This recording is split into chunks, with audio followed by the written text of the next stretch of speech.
Dear ones, both the epistle and the gospel today are so full of very deep and rich spiritual meaning for us.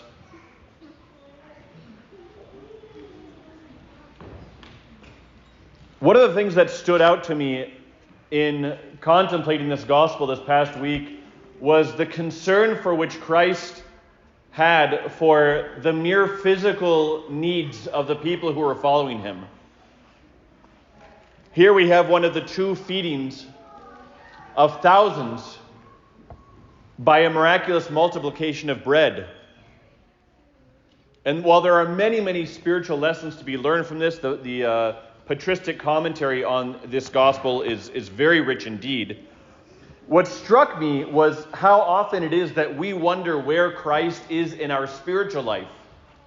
And we lament feeling that he has departed from us. And yet we read gospels like this where when people are merely hungry, not starving, not near death, but merely hungry, he shows concern for them, so much so that a miracle is performed. If Christ has such concern for the most basic bodily needs of his followers, would he not then also have even greater need or greater concern for the needs of our souls?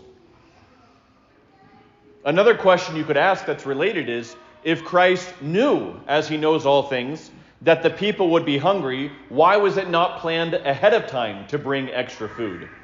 And the answer to that is clear. It's because through this miracle, his glory is revealed.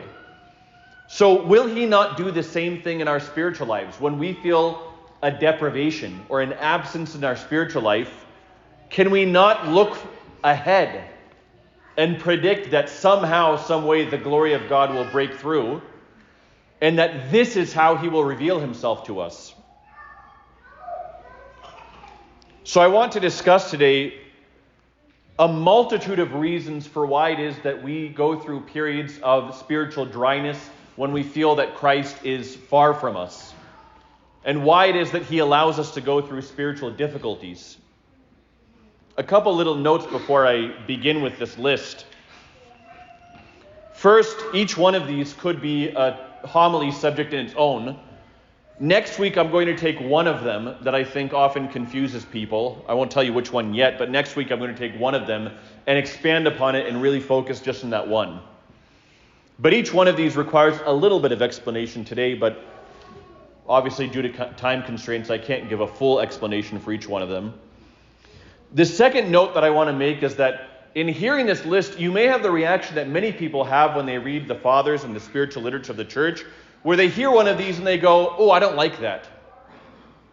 But we need a lot of humility. This is what the epistle was about today. We need a great deal of humility when examining the 2,000-year history of the church and the spirituality of the church.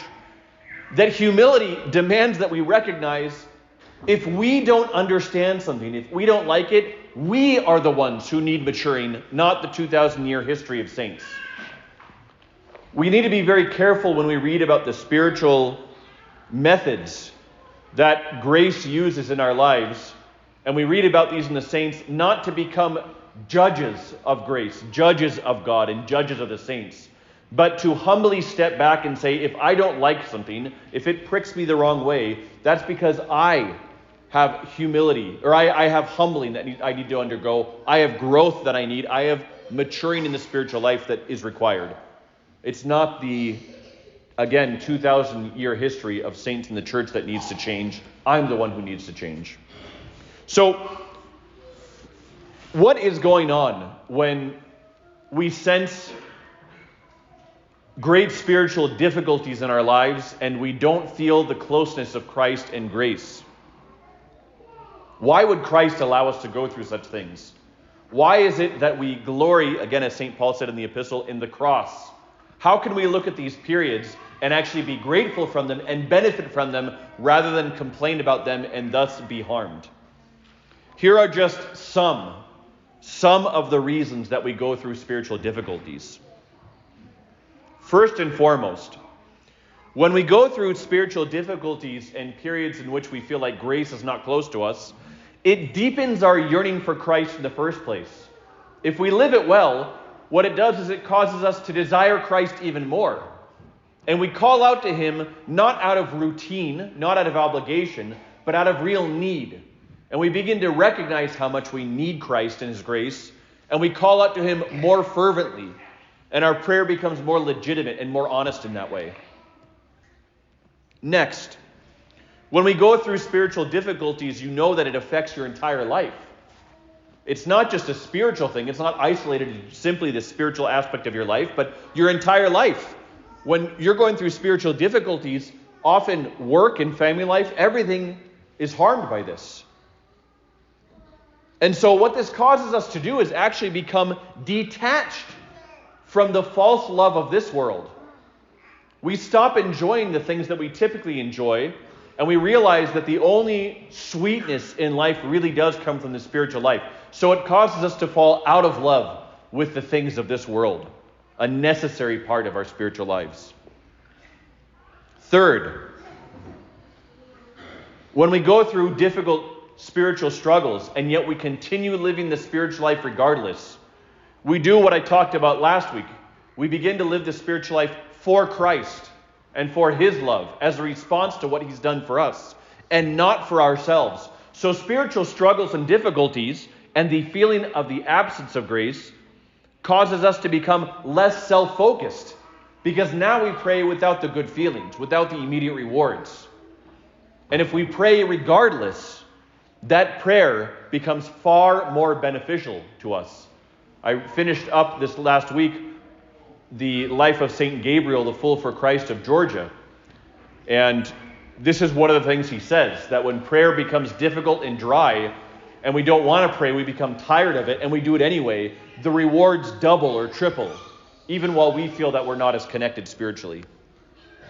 Next, when we go through spiritual difficulties, we begin to learn that there is nothing in our power whatsoever, nothing that we can do to remedy the situation. Only Christ can fix it. And what does this do? It increases humility in our lives. It humbles us deeply when we realize just how helpless we actually are spiritually. We need grace, and only by grace can we get out of that dark pit. Only by grace can we do any good work or have any good thought. Next, when we go through unwanted, involuntary spiritual suffering and struggles, we therefore increase an asceticism that we otherwise might not have embraced. Perhaps our level of asceticism is rather small. Perhaps we do the bare minimum. When we go through spiritual difficulties, it is a forced asceticism that reaps many benefits that we otherwise might not have embraced on our own. Next, when we go through these spiritual struggles, we become instructed in the spiritual life. You learn how to fight against the passions. You fight against lust, against gluttony, against anger, and thus you become a more skilled warrior. There's no way to become a good soldier of Christ unless we are tested. And if the general stands by our side all the time and tells us what to do and intervenes for us at every moment, we don't grow as soldiers. So how do we become a more skilled warrior? Christ takes a step back. And thus we have to engage in the spiritual life more consciously and more wisely, utilizing the writings of the fathers and utilizing the skills that they gave us, that they teach us. And thus we become more skilled warriors ourselves.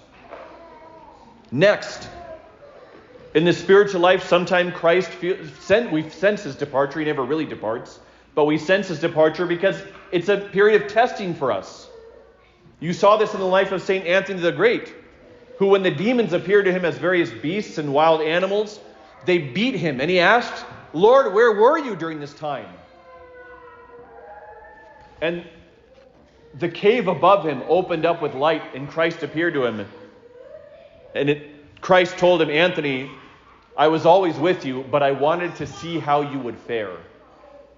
It was a testing, just like with Job. Next, when we go through difficult periods spiritually, especially when they're lengthy, we learn to break our addiction to instant gratification. Our culture is absolutely obsessed and awash with instant gratification at every moment, and we don't realize that we take that spirit of instant gratification and bring it into our spiritual lives. If prayer feels good at the moment, we'll do it. If it doesn't feel good, we won't. When we go through long spiritual trials, we learn to become long-suffering and to endure lengthy periods rather than looking for instant rewards all the time. And it's the rewards that are hard-fought and take many, many months to gain that are the most beneficial. These are the greatest rewards. Small rewards come quickly. Great rewards come over time. This is true both in secular life and in the spiritual life. Next, in the suffering that we endure, that suffering itself purifies our heart of passions, and through this we find forgiveness of sins. Next, as we endure the suffering of spiritual trials for long periods, God willing, if we do it well, we become more compassionate to others in their spiritual trials, and thus we become a greater aid to them.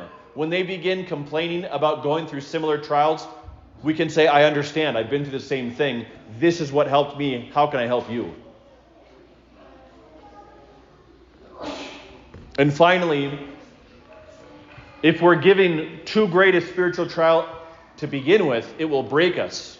So we must be given smaller trials that lead up to the bigger ones so that we can be strengthened over time. Again, it's the same physically. How do you learn to lift weights that you can't lift yet? You lift smaller weights. And little by little, in the suffering of working out, you tear those muscles, they rebuild. You tear them again, they rebuild. And eventually get to the point where you can lift the weights that before you couldn't even get off the ground 1 inch. Spiritually, we become strengthened for greater trials by being tested in smaller ones before that and working through them. That's, I think, 11 that I counted. That's 11 reasons why it is that we are put through difficult spiritual trials and difficulties. And if we recognize even some of these benefits, then we don't endure such trials with bitterness, but rather we endure them with gratitude and a renewed sense of purpose. And this is what gets us through them.